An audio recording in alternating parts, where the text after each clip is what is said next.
దీవన్న దేవుని ఆరాధిస్తూ దేవుని సన్నిధానంలో దేవుని యొక్క దీవెనలను సన్నిధిని అనుభవిస్తూ కూడి ఉన్న మీ అందరికీ మన ప్రభువును రక్షకుడైన యేసుక్రీస్తు పరిశుద్ధ నామములో మీ అందరికీ నేను శుభములు తెలియజేస్తూ దేవుడు మనకిచ్చిన ఈ గొప్ప తరుణమును బట్టి దేవునికి మనస్ఫూర్తిగా వందనాలు సమర్పిస్తూ ప్రభు మీ అందరికీ తోడయుండును గాక, నీ ఆత్మకును తోడయుండును గాక.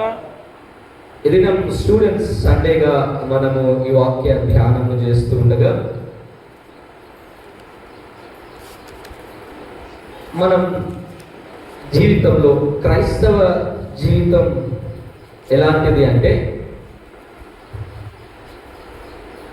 నేను వేరే విధంగా అస్సలు ఆలోచించకండి. నా జీవితంలో నేను ఎప్పుడు మర్చిపోలేని ఒక పొగడ్త, నా గురించి వచ్చిన పొగడ్త పంచుకుంటాను మీతో. ఎప్పుడు మర్చిపోని జీవితంలో ఈ పొగడ్త. ఆ తల్లి ఎవరో నాకు తెలియదు, ఒకటేసారి చూసినా అదే ఫస్ట్ టైం లాస్ట్. మళ్ళీ ఆమెను ఎప్పుడు కలవలే, ఎప్పుడు నేను చూడలే. ఒక ప్రార్థనకు పోయినప్పుడు ఆరాధన అంతా అయిపోయినాక అప్పుడు నేను అయ్యగారిని కాదు, నేను ఒక మినిస్ట్రీలో సేవ చేస్తూ ఉన్నప్పుడు మెట్టుగూడ చర్చ్లో ఒక రిట్రీట్కి పోయిన. యాక్చువల్గానే పోతే ఆ ప్రార్థన అంతా అయిపోయినాక ఒక తల్లి దగ్గరకు వచ్చి నన్ను అన్న మాట ఏంటంటే, బాబు నా కొడుకుని నీలాగా చేయాలనుకుంటున్నా అన్నది. ఏమన్నది? నా కొడుకుని నీలాగా చేయాలి. ఇది నేను గొప్ప కొరకు చెప్పటం లేదు, కానీ ఆ రోజు నేను జీవితం ఏమనుకున్నా అంటే, దేవా అట్లీస్ట్ ఒక్కనన్న నేను ప్రభావితం చేయగలిగిన చాలు దేవా అనుకున్నా. అందుకు నేను చెప్పాలనుకున్నా యాక్చువల్గా, అంతే, వేరే ఉద్దేశం ఏం లేదు. చాలా మంది వేరే చాలా విషయం చెప్తున్నారు, కానీ నాకు ఏం గుర్తులేదు. ఇది ఒక్కటి గుర్తుంది. నన్ను ఎప్పుడు చూసినాను కాదు, ఆమెతో నాకు తల్లితో నాకు పరిచయం కూడా లేదు, అమ్మ పేరు కూడా తెలియదు నాకు, వాళ్ళ బాబు ఎట్టుంటాడో కూడా తెలియదు. నాకు సంతోషం ఏం అనిపించిందంటే, దేవా నిన్ను లేదా నీవు నన్ను పిలుచుకొని నీ సేవలో నిలబెట్టుకొని, దేవా ఎట్లుంది నా సేవ అని నేను ఆలోచిస్తే కనుక అట్లీస్ట్ ఒక్కనన్న దేవా నా జీవితం ప్రభావితం చేయగలిగింది అని సంతోషపడతా. అది ఎప్పుడు గుర్తొచ్చినప్పుడల్లా. నేను ఎందుకు ఆ మాట జ్ఞాపకం చేస్తున్నాను అంటే, క్రైస్తవ జీవితం ఎలాంటిది అంటే, ఈ లోకాన్ని ప్రభావితం చేసే జీవితం. మీరు ఆలోచించండి, ఓ యాక్టర్ని నువ్వు యాక్టింగ్ ఎందుకు నేర్చుకున్నావు అంటే ఏం చెప్తారు? ఓరో పలానా పేరు చెప్తారు. కమల్ హాసన్ కావచ్చు, చిరంజీవి కావచ్చు, ఎవరన్నా ఒక. క్రికెట్ నేర్చుకోవాలనుకున్న ఒక వ్యక్తిని మీరు అడిగితే కనుక ఎవరిలా రావాలి అనుకుంటే ఏమంటారు? విరాట్ కోహ్లీ, కొంచెం 10 years 20 years జనరేషన్స్ ముందుకు పోతే కనుక సచిన్ టెండూల్కర్ పేరు. ఏదో ఒక ప్రొఫెషన్లో ఎవరో ఒకరు ప్రభావితం చేస్తూ ఉంటారు వ్యక్తి జీవితాన్ని. కానీ మానవులంతటినీ ప్రభావితం చేసింది ఎవరు? సర్వలోకాన్ని కూడా ప్రభావితం చేసింది ఎవరు? మీరు చాలా జాగ్రత్తగా గమనిస్తే, క్రైస్తవ్యం పుట్టింది ఎక్కడ? క్రైస్తవ్యం పుట్టింది ఎక్కడ అంటే, అక్కడ ఎక్కడో, నేనైతే పోలేదు, మీరు ఎవరన్నా ఇజ్రాయెల్ పోయి వస్తే నాకు తెలియదు, కానీ అక్కడ ఎక్కడో ప్రదేశంలో అక్కడ పుడితే ఈరోజు ప్రపంచమంతా వ్యాప్తి చెందడానికి కారణం ఏంటిది? నేను ఇంకా సింపుల్గా చెప్పాలి అంటే, 12 మందితో ప్రారంభమై, అంతే కదా, ఆయన శిష్యులు ఎంతమంది? 12 మందితో ప్రారంభమై ప్రపంచమంతా వ్యాప్తి చెందడానికి కారణం ఏంటిది అంటే, క్రీస్తు జీవితం సర్వ మానవాళిని ఇంపాక్ట్ చేస్తూ ఉంది అన్ని విషయాలలో. నేను ఒక వ్యక్తినే ప్రభావితం చేయగలిగిన, కానీ క్రీస్తు సర్వ మానవాళిని కూడా ఆయన ప్రభావితం చేయాలి. ఎంతగా అంటే, నేను ఒక 2 వ్యక్తుల జీవితాలు చెప్తాను. భారతదేశంలో అందరూ గుర్తుండిపోయే పేర్లు. ఒకటి మహాత్మా గాంధీ. ఈ స్వాతంత్ర పోరాటంలో ఆయన లండన్లో అక్కడ చదువుకుంటున్న సందర్భంలో క్రీస్తు గురించి తెలుసుకున్న తర్వాత ఈ స్వతంత్ర పోరాటంలో ఆయనను బాగా ప్రభావితం చేసింది ఏంటిదయ్యా అంటే క్రీస్తు చేసిన కొండ మీద ప్రసంగం. మత్తయి సువార్త 5-7 అధ్యాయాలు ఆయన బాగా ప్రభావితం చేసి అప్పుడు ఆ క్రీస్తు మాటల్ని బట్టి అహింస మార్గాన్ని, అంటే నాన్ వైలెన్స్, అంటే నేను ఎవరిని చెయ్యొద్దు, ఎవరిని కొట్టొద్దు, దీనత్వంతో నేను స్వతంత్రాన్ని లేదా ఈ దేశానికి విముక్తిని నడిపిస్తా అని క్రీస్తు చేసిన బోధను బట్టి మహాత్మా గాంధీ ప్రభావితమైనాడు. అందుకే ఆయన ఆ కొండ మీద చేసిన ప్రసంగంలో చాలా విషయాలు చెప్తాడు మహాత్మా గాంధీ అని, అన్ని చెప్పటం లేదు. సాత్వికులు ధన్యులు వారు భూలోకమును స్వతంత్రించుకుందరు. ఆ తగ్గింపు జీవితం, హింసకు దూరంగా ఉంటేనే ఈ భూలోకాన్ని స్వతంత్రించుకోగలుగుతాం అన్న మాట మహాత్మా గాంధీని చాలా ప్రభావితం చేసింది. అది మొదటిది. రెండోది, మీరందరూ చాలా వినుంటారు స్వామి వివేకానంద పేరు. అవునా? స్వామి వివేకానంద ఎంత ప్రభావితుడైందంటే ఆయన స్వయాన ఆయన చెప్పిన మాటలు మీరు గూగుల్లో సర్చ్ చేస్తే మాటలు వస్తాయి. నేను ఒకవేళ క్రీస్తు ఉన్న కాలంలో నేనుంటే నేను ఆయన పాదాల్ని నా కన్నిటితో కాదు, నా హృదయంలో ప్రవహించే రక్తంతో కడిగేవాడిని అంటాడు ఆయన. అర్థమైందా? నేను ఆయన పాదాల్ని నా కన్నిటితో కాదు, నా హృదయంలో ప్రవహించే రక్తంతో ఆయన పాదాలు కడిగేవాడు. ఎందుకంటే నా జీవితాన్ని క్రీస్తు అంత ప్రభావం చేశాడు. అది స్వయాన ఆయన చెప్పిన మాటలు. అంటే బాగా ఆలోచించండి, ఈ ప్రపంచాన్ని ఓ మంచి మార్గంలో నడవటానికి ప్రభావితం చేసింది ఎవరు అంటే యేసుక్రీస్తు ప్రభు.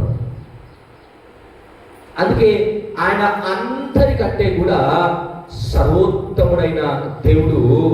ఆయన ప్రతి కుల మత జాతి భేదం లేకుండా ప్రతి మానవ జీవితాన్ని ప్రభావితం చేస్తూ ఉన్నాడు. ఓ సందర్భంలో ఆయన 12 మందిని ఆయన వెంబడిస్తున్నప్పుడు ఈ మాట చూడండి, యోహాను సువార్త 6వ అధ్యాయం 66వ వచనాన్ని మనం చదివితే కనుక, యోహాను సువార్త 6వ అధ్యాయం 66వ వచనాన్ని మనం చదివితే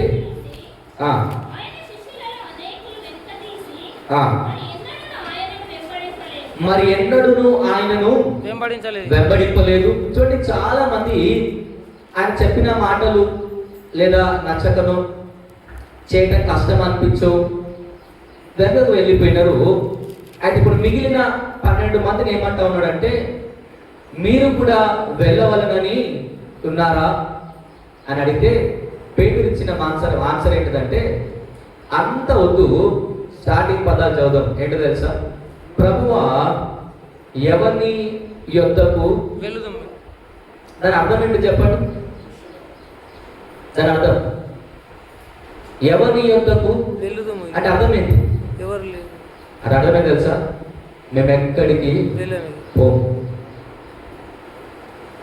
నువ్వు మా జీవితాన్ని ఎంత ప్రభావం చేసినావంటే, మేము చనిపోనన్నా చనిపోతాం కానీ నీ నుంచి దూరం అయ్యే ప్రసక్తి మాత్రం ఎప్పటికీ కూడా లేదు.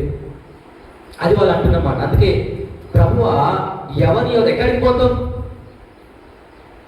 ఏదో మా పని మేము చేసుకుంటూ బ్రతుకుతున్న మా జీవితంలో నీ స్వరం మా జీవితాన్ని ప్రభావితం చేసి 3.5 సంవత్సరంలో నిన్ను దగ్గరుండి నీ జీవితాన్ని చూస్తూ క్షుణ్ణంగా పరీక్షిస్తూ ఈ 3.5 సంవత్సరంలో నీతో గడిపిన తర్వాత నీ నుంచి నేర్చుకున్న నీ జీవితం మమ్మల్ని ఎంత ప్రభావితం చేసిందంటే చావనైనా చస్తాం కానీ నీ నుంచి వేరు మాత్రం మేము కాలేము. ఈ మాట మీరు చెప్పగలుగుతారా? క్రీస్తు మీ జీవితాన్ని అంత ప్రభావితం చేసిందని మీరు చెప్పగలుగుతారా?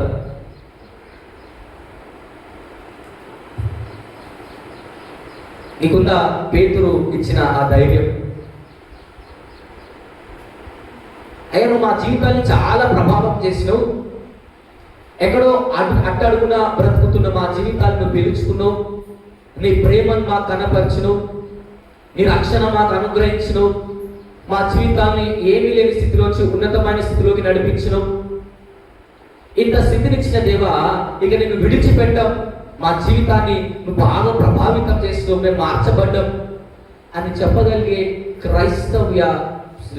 క్రైస్తవులు విశ్వాసులు ఎంతమంది ఉన్నారు ఈరోజు దేవుని కొరకు?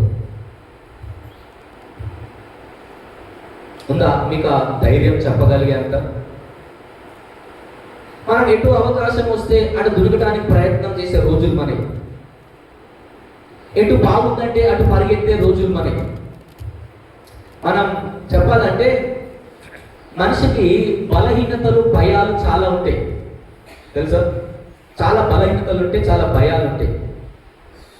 ఈ బలహీనత భయం ఉన్న పరిస్థితుల్లో బాగా గుర్తుపెట్టుకోండి, పలానా చోటికి పోతే బాగా అవుతుందంటే 3 అంగుల్లో చదువుకొని పోయిన లేరా మీరు?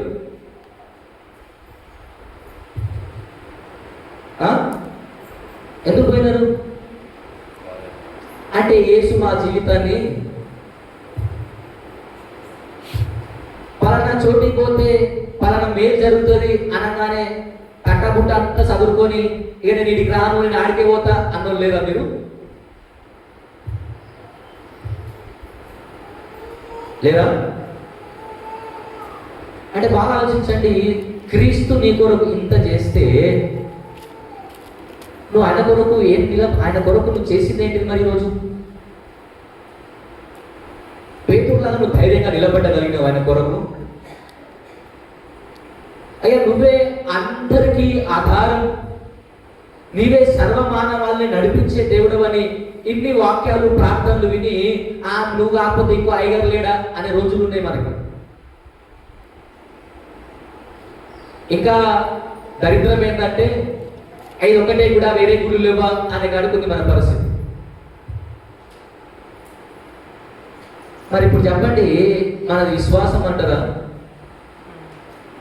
క్రీస్తుని వెంబడించిన మన జీవితం ఒక్కరినన్నా ప్రభావితం చేసిందా? క్రీస్తుని కలిగిన మన జీవితం ఒక్కరినన్నా మార్చగలిగిందా? మార్చలేదు అంటే నేనేమంటున్నా తెలుసా?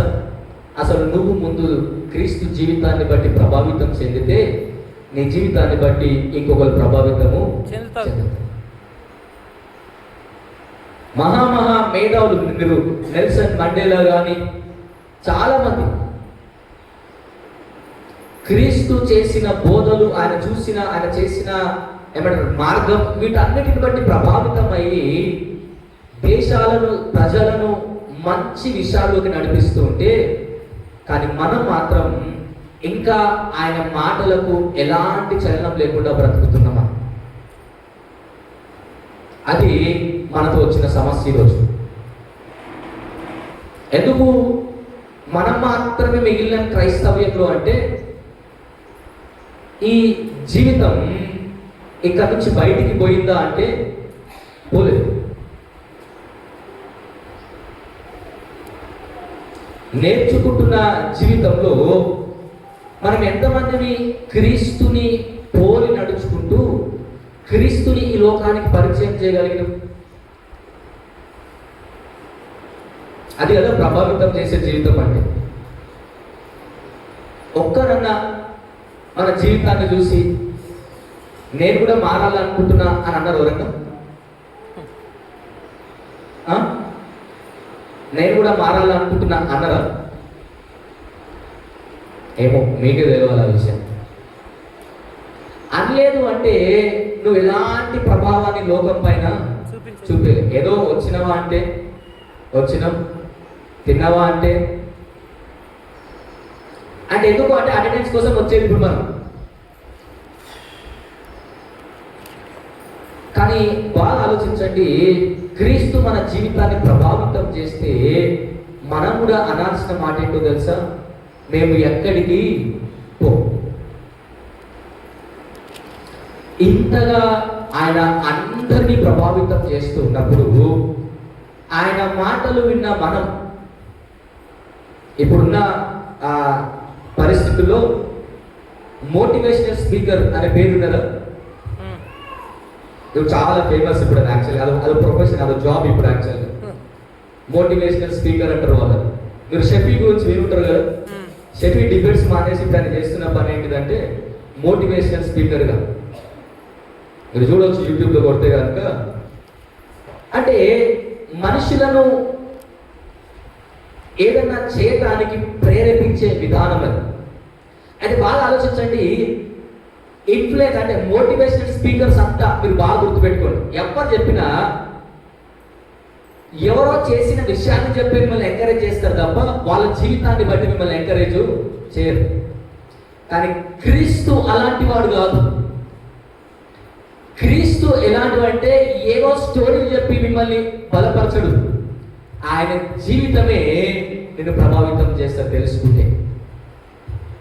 ఆయన చూపిన ప్రేమ, ఆయన చేసిన త్యాగం, ఆయన అనుభవించిన శ్రమలు, మీరు ఆ 4 సువార్తలు జాగ్రత్తగా చదివి ఆయన జీవితాన్ని క్షుణ్ణంగా పరిశీలిస్తే నువ్వు బ్రతకటానికి ఇక ఎవ్వరి జీవితం నీకు అవసరం ఉండదు.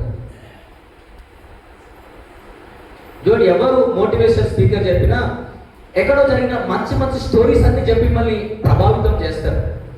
కానీ క్రీస్తు ఆయన జీవితమే మనకి ఇన్ఫ్లుయెన్స్ ఈరోజు అంటే ప్రభావితం చేస్తారు. ఆయన ఎవరి గురించో, ఆయన అబ్రహాం గురించో, ఇస్సాకు గురించో, దావీదు గురించో చెప్పాల్సిన అవసరం లేదు. ఆయన తన జీవితమే మనందరికీ మాదిరి ఇవ్వచ్చు. ఆయన జీవితమే మనందరినీ సరి అయిన విధానంలో నడిపించగలుగుతుంది ఈరోజు. అదే చూడండి, మనం చదివిన పాత నిబంధన పాఠ్య భాగం దినవృత్తాంతములు 20వ అధ్యాయం, 2వ గ్రంథం 20వ అధ్యాయం. ఒకసారి మనం ఆ 15వ వచనాన్ని మనం చదువుతాం. యూదా వారలారా,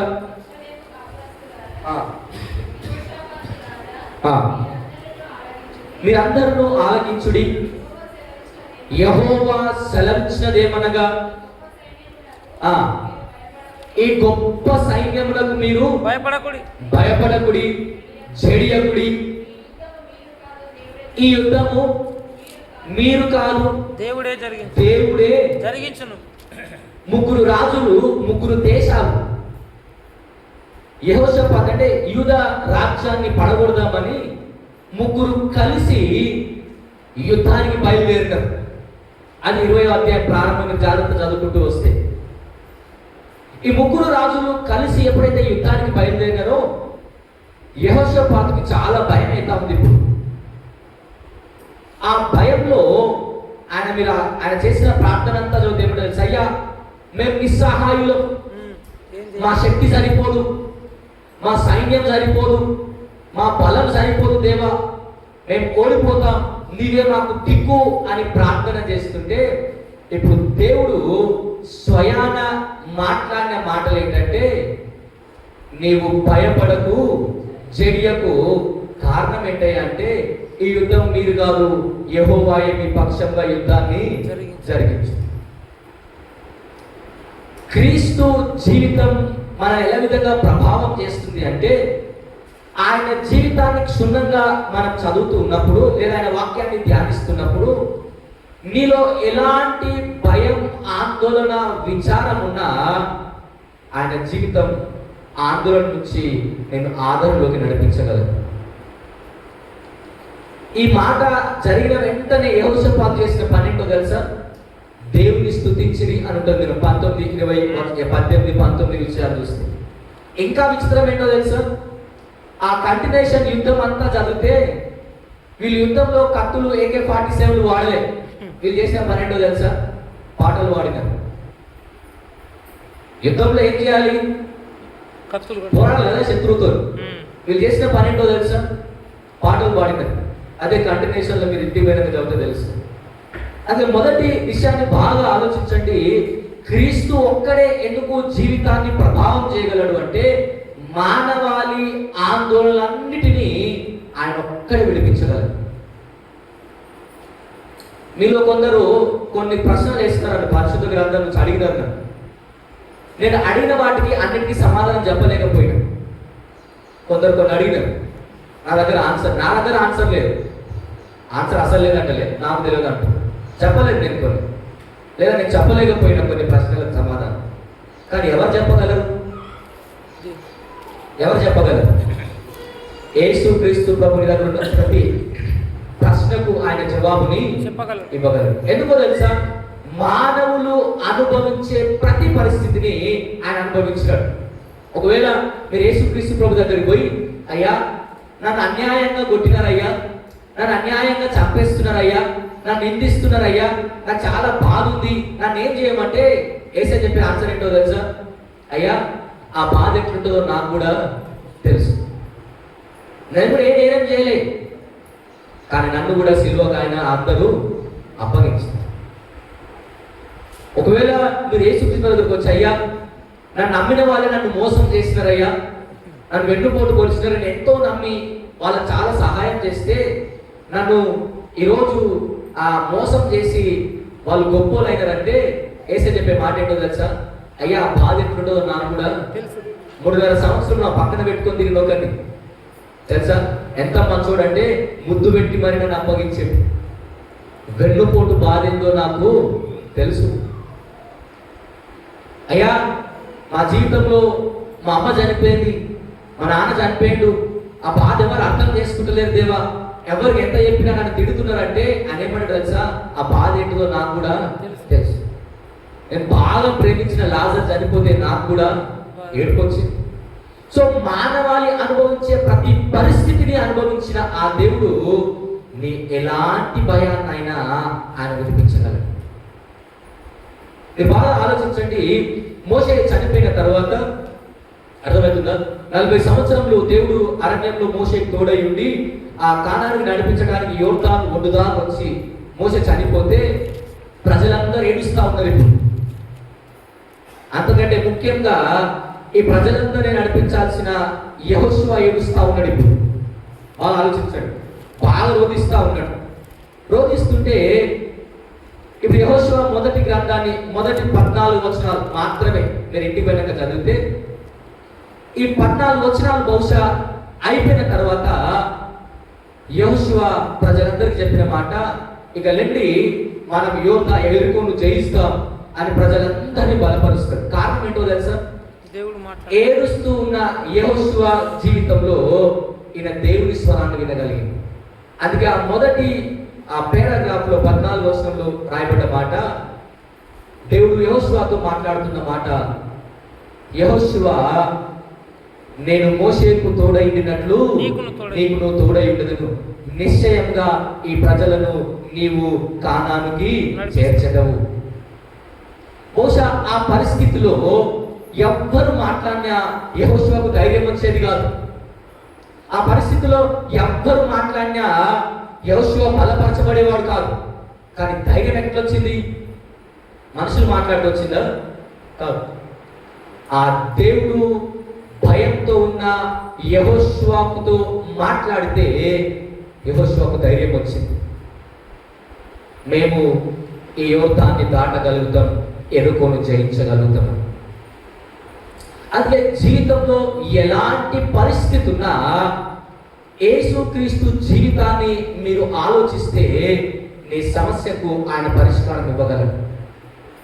ఏ మానవుడు ఇవ్వలేకపోవచ్చు, కానీ ఆయన నీకు ఖచ్చితంగా నీ సమస్య నుంచి నేను విడిపించగలను.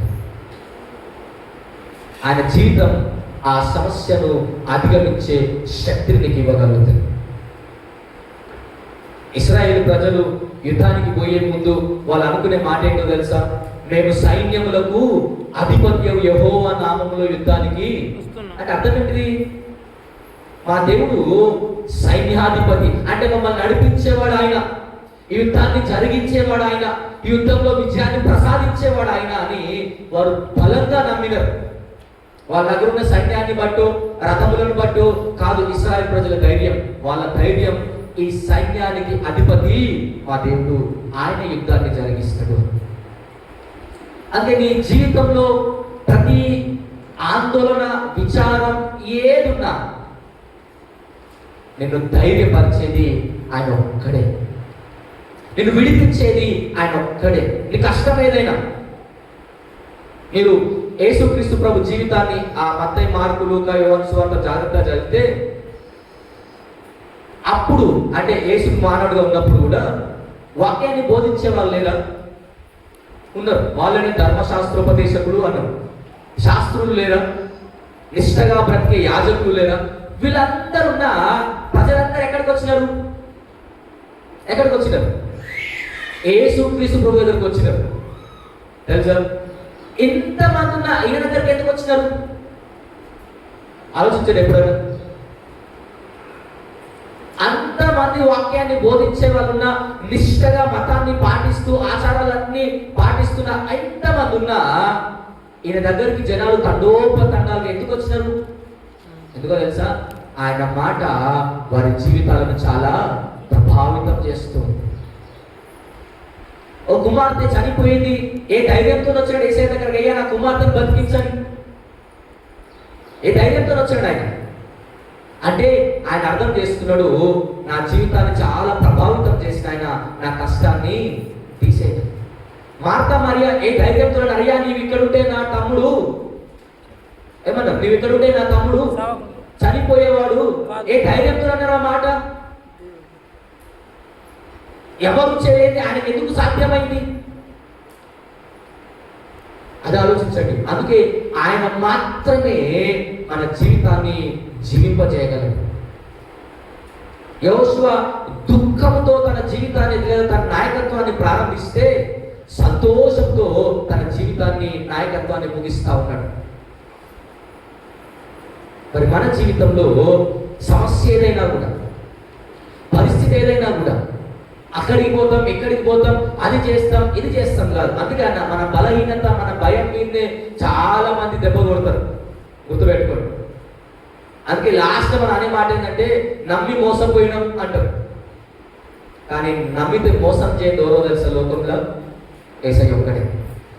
ఆయన ఎప్పుడు మోసం చేయడు. అందుకే ఆయన గురించి పదే పదే ప్రవక్తలు చాలా మంది ఏమంటారు, అపోస్తులు చెప్పిన మాట, ఆయన అబద్ధం ఆడుటకు నరుడు కాదు, ఆయన మాట తప్పని దేవుడు, ఆయన నమ్మదగిన వాడు. చేస్తా అంటే ఖచ్చితంగా చేస్తాడు. మీరు సింపుల్గా ఆలోచించండి. ఈ శిష్యులు చేపలు పడుతూ ఉన్నారు, అవునా? చేపలు పడుతూ ఉంటే లూకా సువార్త 5వ అధ్యాయాన్ని మీరు మొదటి 10 వచనాలు చదువుతుంటే కనుక వాళ్ళు అయ్యా చేపలు పట్టిరా అంటే, అయ్యా రాత్రంతా కష్టపడ్డాం కదా, ఒక్క చేప కూడా పల్లె అంటే అనేవాడంటే కొంచెం చేపలు పడదామా మళ్ళీసారి అని అన్నాడు, అవునా? అయితే వీళ్ళు ఏమన్నారు తెలుసా? అయ్యా నీ మాట చొప్పున వలలు వేయదు. ఏ ధైర్యంతో అన్నారా మాట? వాళ్ళే ముందన్న మాట ఏంటో తెలుసా? అయ్యా రాత్రంతా కష్టపడ్డాం కానీ ఒక చేప కూడా పర్లేదు అన్నారు. మరి ఇప్పుడు పడదామా అంటే, సరే నీ మాట చొప్పున వలలు వేస్తామంటే ఏ ధైర్యంతో అన్నారు? ఆ ఒక్క మాట వారి జీవితాన్ని ఎంత ప్రభావం చేసిందో చూడండి. రాత్రంతా కాంతి ఈయన చెప్తే మాట ఇప్పుడు అవుతుందన్న ధైర్యం వచ్చింది. అందుకే విస్తారమైన చేపలు పట్టినారు ఆ పదలు.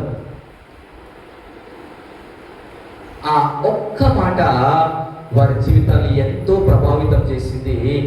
అందుకే నా వెంబడి రండి అనగానే సమస్తాన్ని విడిచిపెట్టి ఆయనను వెంబడించేశారు.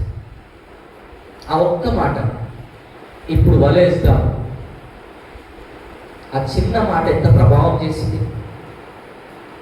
అందుకే లోకంలో ఆయన చెంతకు నువ్వు రాగలిగితే గుర్తుపెట్టుకోండి, ఆయనతో సహవాసము చేయగలిగితే ఆయన నీ జీవితాన్ని అన్ని విధాలుగా బాగు చేయగలుగుతాడు. ఆయన చేయలేదంటే ఏది కూడా లేదు, ఒక పాపం తప్ప. ఎలాంటి కష్టం ఉన్నా, ఎలాంటి ఇబ్బంది ఉన్నా నీ సమస్యను ఆయన పరిష్కరించగలడు. 75 సంవత్సరంలో పిల్లలు లేరని బాగా ఏడుస్తుంటే ఏ ధైర్యంతో వచ్చాడు అబ్రాహాము? ఏ ధైర్యంతో వచ్చాడు?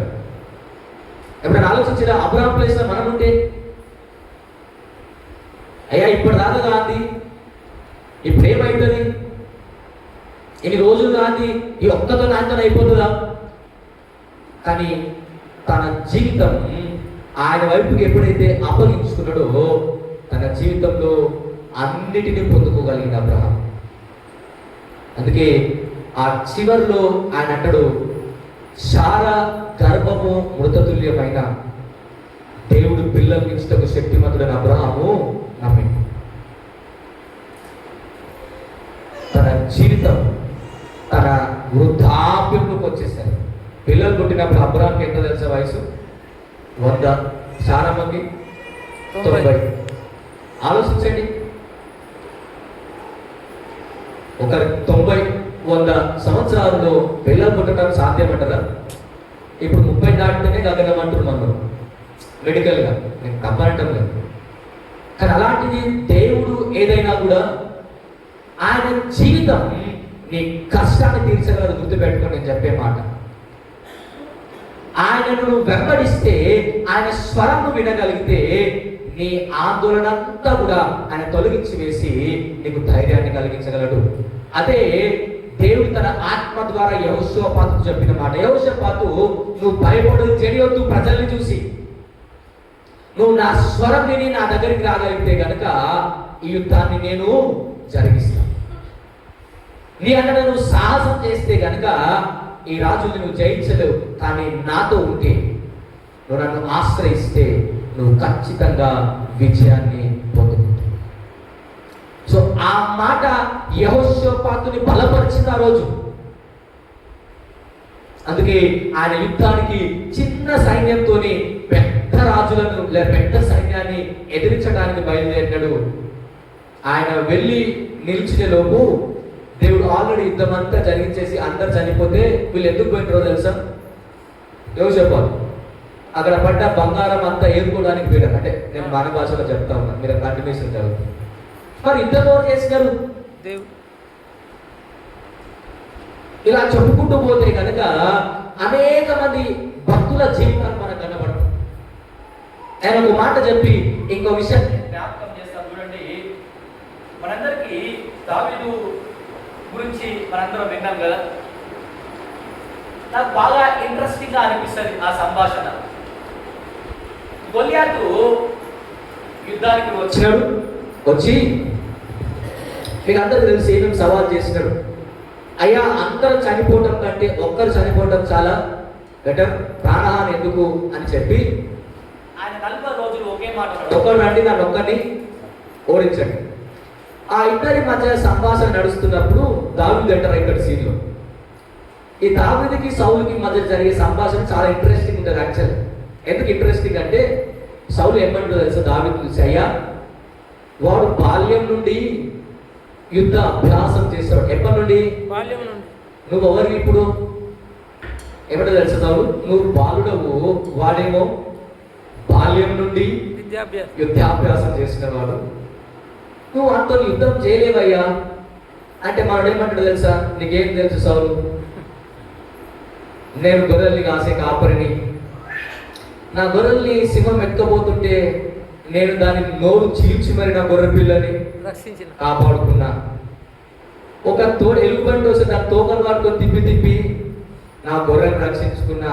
ఈడెంత అంటే సౌలు అన్నాడు, అయ్యా వాడు 6 మూల జానెత్తు, నువ్వు అని ముందట చాలా చిన్నోడు, సాధ్యం కాదయ్యా అంటే, లేదు నేను పోతా అంటే సౌలు తప్పక ఏమనుకుంటే, పోతే ఎంట్రుగా పోతుంది, వస్తే కొండొస్తారు అనుకున్నాడు మనం. అంతే కదా ఇప్పుడు అర్థం.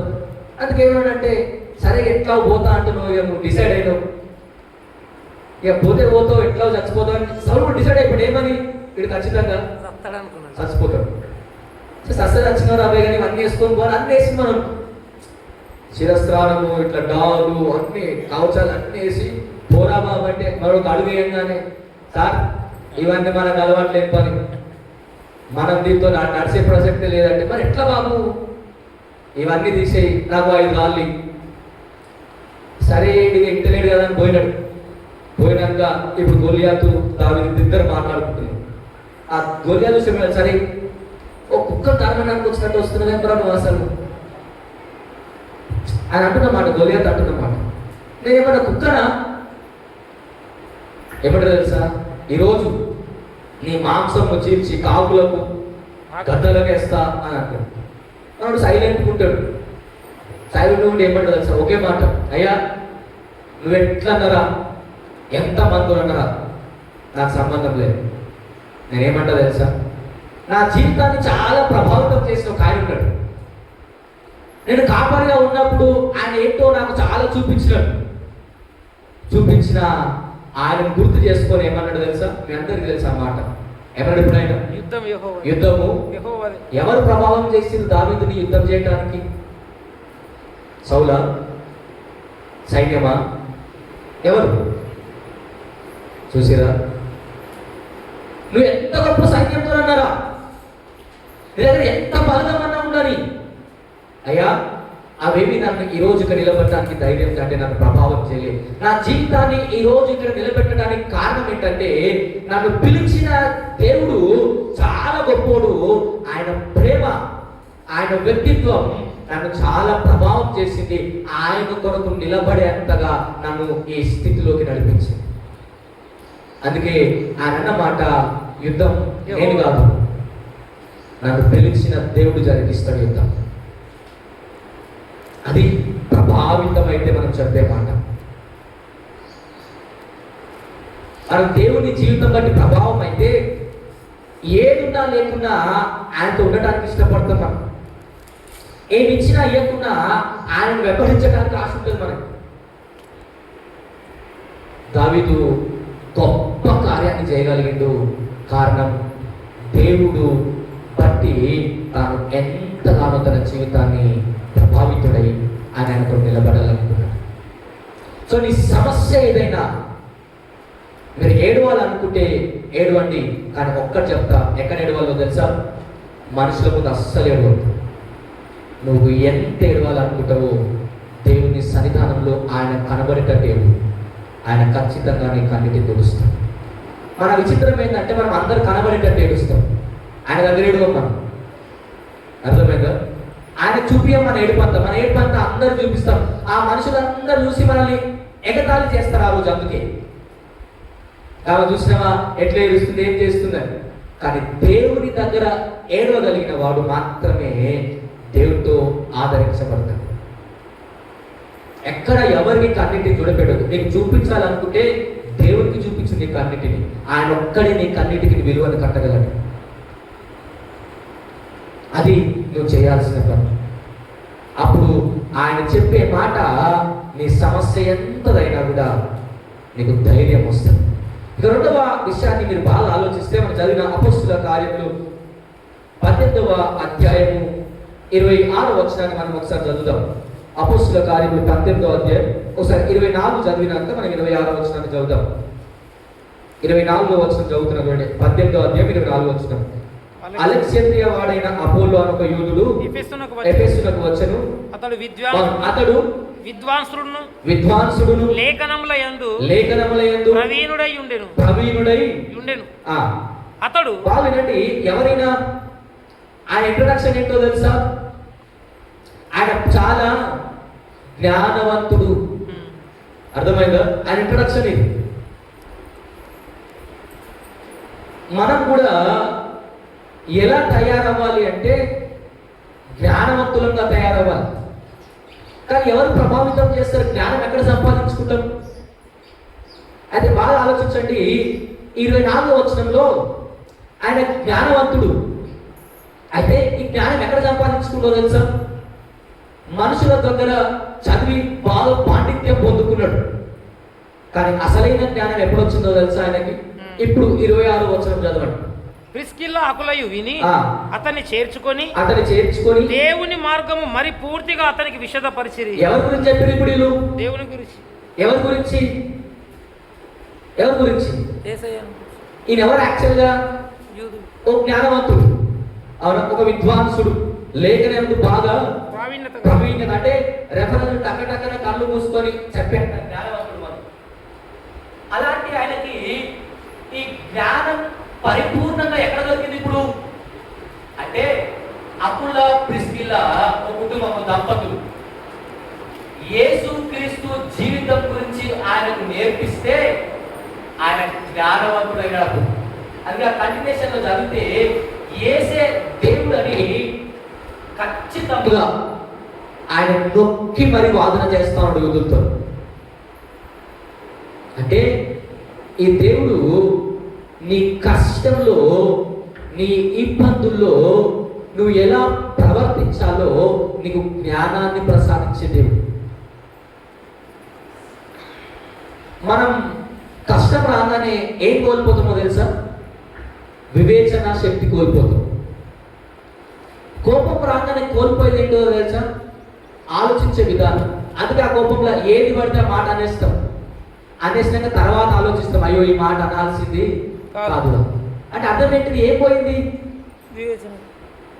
జ్ఞానం. ఆ ఆవేశంలో, ఆ కోపంలో ఏం పోయింది? జ్ఞానం అంతా, వివేచన శక్తి అంతా పోతుంది. కానీ జాగ్రత్తగా వినండి, క్రీస్తు జీవితం ఎంత ప్రభావం చేస్తుంది అంటే, నీ సమస్య ఎంత పెద్దదైనా నువ్వు చాలా కూర్చొని నిదానంగా ఆలోచించగలుగుతావు. చూడండి, సామెతల గ్రంథం 5వ అధ్యాయం మొదటి 2 వచనాలు చదివితే ఈ మాట మనం చదువుతాం. సామెతల గ్రంథం 5వ అధ్యాయం మొదటి 2 వచనాలు. నా కుమారుడా, నా జ్ఞానోపదేశం ఆలకింపుము, అప్పుడు నీవు బుద్ధి కలిగి నడుచుకోదు. తెలివిని బట్టి నీ పెదవులు ఎప్పుడో తెలుసా? మొదటి వచ్చిన మాట, నీవు నా మాటలు వింటే. అర్థమైందా? నువ్వు నా జ్ఞానోపదేశాన్ని ఆలకిస్తే నీవు జ్ఞానవంతుడుగా తయారవుతావు. అర్థమైందా? అంటే క్రీస్తుని ఎలా చేస్తాడు? ఇప్పుడు బుద్ధి లేని కదా. నేను ఒక పదం చెప్తా, ఇందులో పాజిటివ్ నెగిటివ్ 2 ఉంటాయి. పాజిటివ్ ఏందో మీరు చెప్పండి, నెగిటివ్ ఏందో నేను చెప్తా, సరేనా? మా పిల్లలు చాలా అమాయకులు అండి అనేది మంచిదా చెడ్డదా? మీరు చెప్పండి. మా పిల్లలు చాలా అమాయకులు అనేది మంచిదా చెడ్డదా? అందుకే 2 అన్నా నేను. మంచి కూడా ఉంది, చెడు కూడా ఉంది. మంచి ఏందో మీరు చెప్పండి, చెడు ఏందో నేను చెప్తా. చెప్పండి. అర్థం ఏంటంటే, మంచి మీకు తెలియకపోతే నేనే చెప్తాను కూడా. మామూలుకి ఏ పాపం తెలియదండి, కోపపడు, అందరినీ నమ్ముతాడు, అందరితో కలిసిపోతాడు, ఎంత చెప్పినా ఏమి. ఇది ఒక పక్క మంచిదే. ఇప్పుడు నెగిటివ్ నేను చెప్పేదో తెలుసా? మా బాబు చాలా అమాయకుడు అంటే చేతగానుడు అని అర్థం. అంతేనా? చేతగానుడు అనేది అర్థం. అంటే మరి మీ పిల్లల్ని చేతగానులుగా తయారు చేస్తావా, అమాయకులుగా తయారు చేస్తావా? వాక్యం ఏమంటుంది తెలుసా? చురుకుగా ఉండుట గొప్ప భాగ్యము అని ఉంటుంది. ఎట్లుంటే చురుకుగా. మరి మనం ఎట్లా తయారైనాం? మనం అమాయకులు అనేది మంచిది అనుకుంటున్నాం యాక్చువల్. అందుకని ఒక విషయంలో మంచిదే, కానీ బుద్ధిహీనులుగా బతకటం దేవునికి ఇష్టమా? మీరు చెప్పండి, ఇష్టమా దేవునికి? దీనికి బుద్ధి లేదా అనడం అంటే దేవునికి సంతోషమా? కాదు కదా. వాక్యం ఏమన్నా తెలుసా? మీరు పావురం వలె ఎట్లా పావురం వలె నిష్కపటంగా ఉండాలి. అది అమాయకత్వంలో ఒక భాగం. 2వ ఏంటో తెలుసా? పాము వలె వివేకం కలిగి. నేను ఒకటే ఉంటా అంటే వివేకం అంటే చురుకు ఉండాలి. ఎవరితో ఎట్లా మాట్లాడాలి, ఎవరికి ఎట్లా ఆన్సర్ ఇవ్వాలి, ఎవరికి మర్యాద ఇవ్వాలి, ఎవరికి సన్మానం, ఇవన్నీ తెలిసి ఉండాలి. నేను చాలా అమాయకుని సార్ అంటే బుద్ధి లేదు అని అర్థం నా భాషలో. మరి ఎట్లా పెంచాలి పిల్లల్ని ఇప్పుడు? అంటే మన పిల్లల్ని చదివించేది అర్థమవుతుందా? ఎందుకొరకు అంటే డబ్బు సంపాదిస్తారని కాదు, గుర్తుపెట్టుకోండి. జ్ఞానాన్ని సంపాదించుకోవాలి. జ్ఞానం సంపాదిస్తే ఎలా అయినా బతికేయచ్చు. అర్థమైందా? జ్ఞానం ఉంటే ఏ పని చేసుకున్నా బ్రతికేయచ్చు. అదే జ్ఞానం లేకపోతే ఉన్నది కూడా పోతుంది. సో మనం చదువుతున్న పాఠ్య భాగాన్ని దేవుడు ఏం ప్రసాదించిందయ్యా అపోలోకి అంటే జ్ఞానాన్ని ప్రసాదించిండు. మీరు చూడండి, దానియేలు గ్రంథం 1వ అధ్యాయం మీరు 17వ వచనం చదివితే కనుక, దానియేలు గ్రంథం 1వ అధ్యాయం 17వ వచనం 17వ వచనం 17. ఈ 4వ పాటు సంగతి ఏమనగా, దేవుడు వారికి జ్ఞానమును ఏమిచ్చినట్ట దేవుడు వాళ్ళకి జ్ఞానమును. మనకేమి ఇస్తాడు? మనకేం కావాలి దేవుడి దగ్గర? ఈ జ్ఞానం ఉంది కాబట్టి బాగా చెప్తున్నా వినండి, ఆలోచించండి. ఈ జ్ఞానంతోనే ఉన్నతమైన స్థితిలోకి వారు నడిపించబడ్డారు. ఇదే జ్ఞానం లేకపోయి ఉంటే అదే బబులోనులో ఎక్కడనో అనామకులుగా దిక్కులేని వాళ్ళగా ఆ 4 బ్రతికేవారు. కానీ 4 ప్రత్యేకత ఏంటిది? దేవుడు వీరికి ఏం అనుగ్రహించినాడు?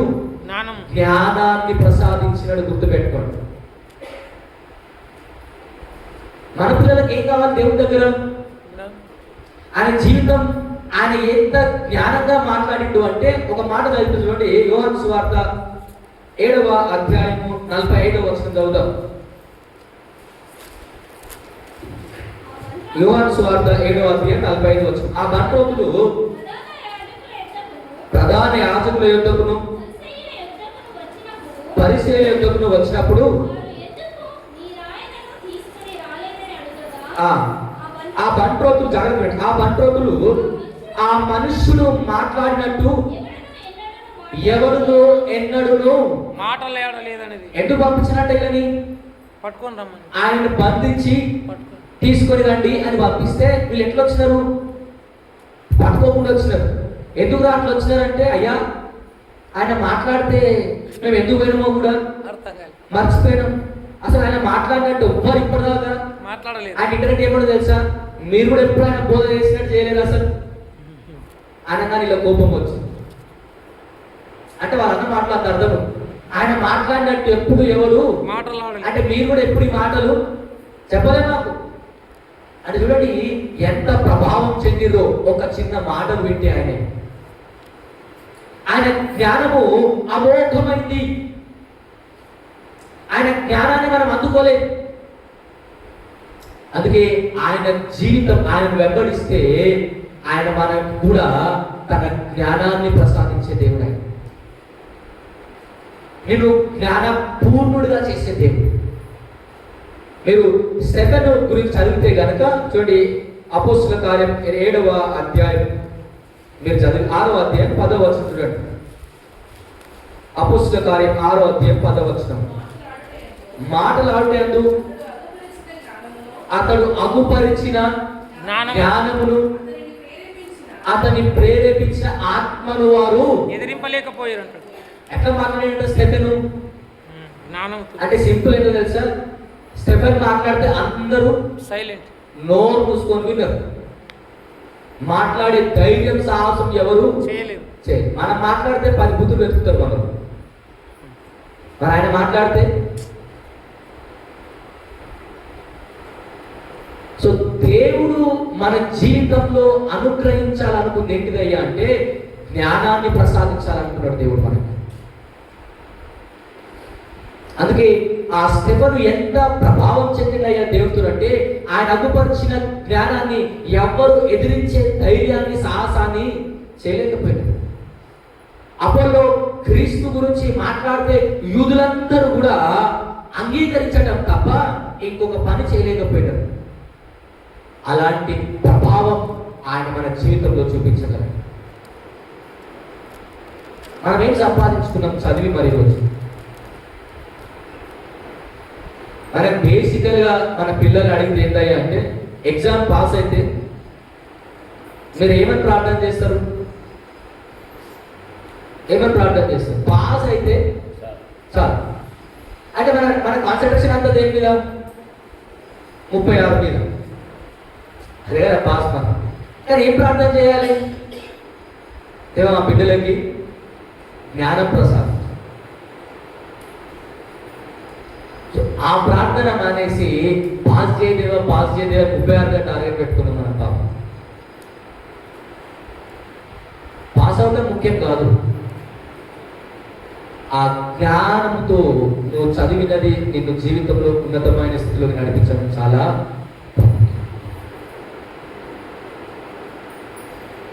అది మనం దేవుని దగ్గర నుంచి పొందుతాం. చివరి మాట మనం చూస్తే కనుక మనం చదివిన యోహాను సువార్త 8వ అధ్యాయం 12వ వచనాన్ని మనం చదువుతాం. యోహాను సువార్త 8వ అధ్యాయం 12వ వచనం. మరలా యేసు, నేను లోకమునకు వెలుగును,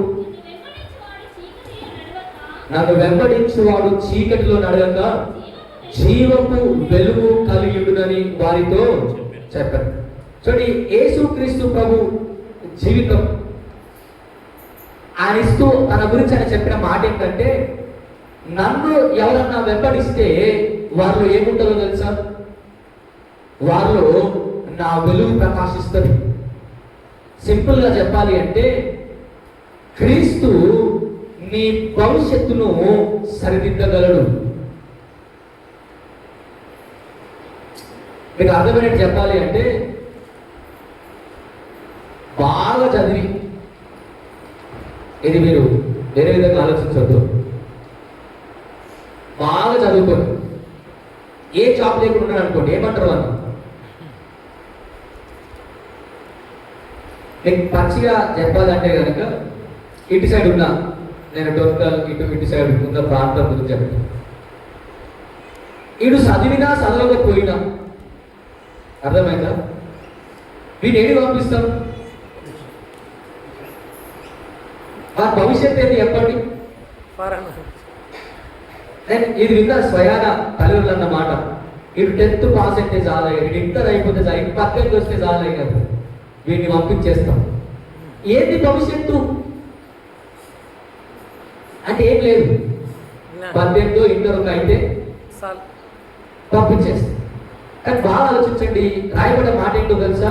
నేను ఇంకో విషయం చెప్తున్నా స్టూడెంట్స్ అంటే కాబట్టి, తనను వెంబడించే వారికి దేవుడు మంచి భవిష్యత్తును ప్రసాదించాలనుకుంటున్నాడు దేవుడు. మీరు చదివినా చదవకపోయినా సంబంధం లేదు, మేము దుబాయ్ పంపిస్తాం, ఇజ్రాయెల్ పంపిస్తాం, అది కాదు. నీకు మంచి భవిష్యత్తుని ఇవ్వగలడు దేవుడు, అది గుర్తుపెట్టుకోండి. నువ్వు చదివిన దానిలో ఉన్నతమైన స్థితిలోకి దేవుడు నిన్ను నడిపించగలడు అని మర్చిపోకండి. అందుకే ద్వితీయోపదేశకాండం 22వ అధ్యాయంలో రాయబడ్డ మాట ఏంటో తెలుసా? నన్ను నమ్మిన వారిని నేను తలగా నియమిస్తానే కానీ తోకగా వాడిని ఎప్పుడు కూడా నేను ఉంచాను. ఎప్పుడు నా మాట నీవు వింటే అని స్టార్ట్ అవుతుంది 22వ అధ్యాయం 1వ వచనం. అది ఏమంటే తెలుసా? నన్ను వెంబడించువాడు జీవపు వెలుగు కలిగి ఉంటాడు. వాని భవిష్యత్తు అయోమయం కాదు, గందరగోళం కాదు. దేవుడు ఖచ్చితంగా ఓ ప్రణాళికతోని నేను తలగా నియమించడానికి సిద్ధపడ్డాడు దేవుడు. తన జీవితాన్ని చూస్తే ఏదో బతికేస్తున్నామని కాదు, ఓ మంచి భవిష్యత్తును బ్రతకడానికి దేవుడు నీ గురించి ఆలోచిస్తా ఉన్నాడు. అది ఎప్పుడైనా ఆలోచించరా మీరు? దేవుడు నా కొడుకుకి నా కూతురికి ఓ మంచి భవిష్యత్తుని ఇస్తాడని. అమ్మాయిలకైతే సింపుల్గా మీరు అనే ఆన్సర్ ఏంటంటే, పెళ్లి చేసి పంపించేలాగానే చెప్పండి మా బాధ్యత. ఇంకా దారుణం ఏంటంటే, అమ్మాయికి ఏం నేర్పిస్తారు? డిగ్రీలు పాపం బాగా చదువుకుంటారు, ఏం నేర్పిస్తారు? ఆఖరికి ఇంటి పనులు వస్తే చాలు అంటే లాస్ట్ కానీ మాట ఏంటంటే, ఇంటి పనులు వస్తే. నేను తప్పంటలే, ఇంటి పనులు నేర్చుకోవడం తప్పని అస్సలు అంటలేదు. కానీ ఏం భవిష్యత్తు ఉంది? ఇప్పుడు ఏ ఉద్దేశంతో చదివించినావు పిల్లల్ని? మళ్ళీ చెప్తున్నా, ఇంటి పనులు నేర్చుకోవటం తప్పేమీ కాదు, ఇంట్లో పనులు చేయటం తప్పేమీ కాదు. కానీ భవిష్యత్తు ఏముంది అది ఆలోచించిన ఎప్పుడన్నా? కానీ దేవుడు అంటున్నమాట, నన్ను వెంబడించిన వాడిని నేను అట్లా వదిలేసేవాడిని కాదు. నువ్వు చదువుకున్న చదువు నిన్ను ఉన్నతమైన స్థితిలోకి నడిపించే భవిష్యత్తు కొరకు దేవుడు నిన్ను సిద్ధపరుస్తా ఉన్నాడు. తల్లిదండ్రులందరూ ఎందుకు చదివించారు పిల్లల్ని అంటే, ఒక అక్కి మాట అన్నాడు నాతో. ఒకరోజు ఉదయాన్నే లేచినప్పుడు బాగా ఏడుస్తా ఉంటే అక్క కొడతా ఉంది, బాబు స్కూల్కి పోరా. నేను చూసి పోలే అక్క, ఈ ఒక్కరోజు స్కూల్ పోకపోతే ఏమవుతుంది కానీ వదిలే కదా బాబు, అంత ఏడుస్తున్నాడు అంటే అక్కేమన్నా తెలుసా? అయ్యారు నా బాధ అది కాదు, వీడు పోకపోతే నాలాగా అవుతాడేమో అంటే. వాళ్ళు చదువుకోలే, ఏదో కంపెనీలో చిన్న చిన్న పనులు చేసుకుంటూ పెడుతున్నారు. ఆ అక్క ఉద్దేశం ఏంటంటే, వీడు చదువుకుంటే నాలాగా అవడు అంటే. దేని గురించి చదువు? ఓ మంచి భవిష్యత్తు గురించి. అందుకే యేసయ్య అన్నమాట, నన్ను వెంబడించిన వారు నేను అట్లా అనాథలుగా విడిచిపెట్టేవాడిని కాదు. సో నీవు నేను ప్రతి ఒక్కరూ ఆలోచించాలి ఏంటంటే ఆయన మన జీవితాన్ని ఉన్నతమైన స్థితిలోకి నడిపించగలడు. ఆయన ఎక్కడో ఏదో చిన్న చిన్నగా కాదు, నీకు మంచి భవిష్యత్తుని ఇవ్వగలడు దేవుడు. అది ఆయన ఆలోచన ప్రణాళిక. తను చేత పిలువబడిన వారిని ఆయన ఎప్పుడు కూడా ఏమంటారు కింది స్థాయిలో దేవుడు ఎప్పుడు కూడా. మీరు అందుకే దానియేలు జీవితం, యోసేపు జీవితం ఆలోచించండి. ఎలాంటి వారు వాళ్ళు అంటే ఓ అన్య దేశంలో ఎక్కడో బానిసలుగా కొనిపోబడి ఏదో చిన్న చిన్న పనులు చేసుకుంటా ఉన్నారు. కానీ దేవుడు వదిలేసిండా? వదిలే. దేవుడు రాజ్యంలో ఉన్నతమైన స్థితిలో నడిపించి ఓ మంచి భవిష్యత్తునిచ్చిండు దేవుడు. కానీ మనందరం నమ్మాల్సింది ఏంటయ్యా అంటే, ఆయనను బట్టి ప్రేరేపించబడాల్సింది ఏంటంటే, అందరినీ దీవిస్తున్న దేవుడు నన్ను కూడా ఆయన దీవించగలడు. అది మనం చెప్పాల్సిన మాట. ఈరోజు మనం చదివేది ఎందుకంటే ఓ మంచి స్థితిలోకి రావటానికి, మన మంచి జీవితాన్ని జీవిస్తూ అనేకులకు దీవెనకరంగా మారటానికి. మనం పని చేయటం కాదు, మనం నలుగురికి పనిచ్చే స్థితిలోకి రావాలి. యాక్చువల్ అది మనం మనం ఆలోచించాల్సిన విధానం. మనం బ్రతకటం కాదు, మనతో నలుగురిని బ్రతికించగలగాలి. అలా ఆలోచించాలి మనం దేవుడి దగ్గర. అలాంటి స్థితిలో దేవుని నిలబెట్టు అని మనం దేవుడి దగ్గర ప్రార్థన చేయగలగాలి. అలా చేసిన వారిని దేవుడు నిలబెడతాడు. అందుకే మనం కీర్తన చదివాం కదా, 89వ కీర్తన ఏమన్నాడు తెలుసా? నేను దావీదును ఏర్పరచుకున్నా, అందుకే దావీదు ముందు ఎవరు కూడా నిలబడలేరు అని ఆ కీర్తన అంతా మనం చదువుతాం. దావీదు గురించి అదంతా మనం చదివిన వచనం నుంచి చదివితే, నేను అతన్ని ఉన్నతమైన స్థితిలోకి నడిపిస్తూ ఉన్నా, నేను తనని మంచి భవిష్యత్తును ప్రసాదిస్తూ ఉన్నా, తన జీవితాన్ని కడుతూ ఉన్నాను. అందుకే దావీదుకు అన్ని ఉన్నా దేవుని మాత్రం ఎప్పుడు విడిచిపెట్టలేదు. కారణం వీటన్నిటినీ ప్రసాదించే దేవుడు ఆయన కావాలి. మనకేం కావాలి? ఈరోజు మనకేం కావాలి? మన జీవితంలో మనమేం పొందుకుంటున్నాం? ఈరోజు మనం పిల్లల్ని చదివిపిస్తున్నప్పుడు, లేదా పిల్లలు ఇప్పుడు హైయర్ ఎడ్యుకేషన్స్కి ప్రమోట్ అయ్యి నెక్స్ట్ ఇయర్కి వెళ్తూ ఉన్నప్పుడు దేని కొరకు మన జ్ఞానం అంతా, దేని కొరకు మన చదువు అంతా, అది ఆలోచించాలి. ఈరోజు ఆయన జీవితం మనల్ని ప్రభావితం చేయగలుగుతుంది. యేసుక్రీస్తు ప్రభు ఏమి లేకున్నా ఆయన గొప్ప జీవితాన్నే జీవించారు. అందుకే ఆయన గురించి చదివితే మన జీవితంలో మనకు కూడా అలా బ్రతకాలన్న ఆశ కలుగుతుంది. ఇంకెవరి గురించి జరగదు విషయం. ఏ మనిషి అయినా కూడా ఎక్కడో ఒక దగ్గర బలహీనుడే, ఏదో ఒక పరిస్థితిలో భయపడేవాడే. గుర్తుపెట్టుకో, ఎవరైనా ఏదో పరిస్థితిలో బలహీనత వస్తుంది, ఏదో ఒక పరిస్థితిని బట్టి భయపడతాం అందరం. కానీ ఏ బలహీనత లేనివాడు, దేనికి భయపడిన వాడు ఒక్కడే ఆయన యేసుక్రీస్తున్నాడు. అందుకే ఆయన గురించి చదివితే, ఆయన గురించి వింటే మనకు ధైర్యం వస్తుంది. నేను కూడా అలా బ్రతకాలి అన్న ఆశ కలుగుతుంది. ఈరోజు ఈ దేవుని వాక్యం వింటున్న మనం, దేవుని వెంబడిస్తున్న మనం ప్రభావితమై ఇతరులను కూడా ప్రభావితం చేయగలం. అలా బ్రతుకుటకు దేవుని కృపా సన్నిధి మనకు తోడైంది నడిపించును గాక. ఆమేన్. తలలు వంచి ప్రార్థన చేద్దాం. మా దేవా, మా ప్రభువా, పరిశుద్ధుడా, మీకు వందనాలు. క్రీస్తు సర్వోత్తమైన ప్రభావశీలుడు. కారణం ఆయన జీవించిన విధానం, ఆయన మానవునికి అనుగ్రహించే ఆ దీవెనలో యెహోషాపాతుని ఆదరించిన దేవుడు, అప్పుల్లోకి జ్ఞానాన్ని ప్రసాదించిన దేవుడు, ఆయన వెంబడించిన వారి జీవితాల్లో మంచి భవిష్యత్తును, జీవితాన్ని ప్రసాదించే దేవుడు. ఆయనను వెంబడిస్తూ ఆయనను కలిగి ఉన్న మనం కూడా తనను బట్టి ప్రభావితం చెందుతూ, తన జీవితాన్ని బట్టి మనం కూడా నేర్చుకుంటూ, ఇతరులకు నేర్పిస్తూ బ్రతకగలుగుతాం. ఈ దినం ఈ మాటలన్నీ కూడా మన జీవితంలో ఫలించులాగున దేవా మాకు సహాయం దయచేయమని ప్రార్థిస్తూ ఉన్నాం. మేమెక్కడో ఉండాల్సిన వారం దేవా, కానీ మీ ప్రేమతో పిలుచుకొని మీ రక్షణ మాకు అనుగ్రహించి ఈరోజు దేవా ఇక్కడ ఆలయంలో కూర్చున్నామంటే మనుషులు కాదు దేవా, కారణం మీరు. మీరు చేసిన త్యాగం, మీరు చేసిన సమర్పణ, మీరు చూపిన ప్రేమ దేవా మమ్మల్ని ప్రభావితం చేసి మీ సన్నిధానంకి నడిపించినారు.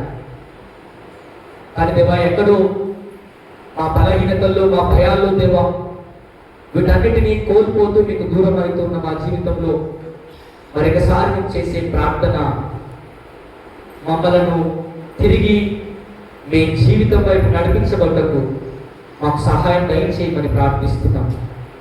మిమ్మల్ని వెంబడించుటకు దేవా, మీలో మేము బలపడబడ్డకు, ఏ విధంగా యెహోషాపాతు దేవా భయంతో ఉన్నప్పుడు మీ ఆత్మ చేత మీ సేవకు ద్వారా మాట్లాడినప్పుడు ధైర్యాన్ని పొందుకున్నాడు.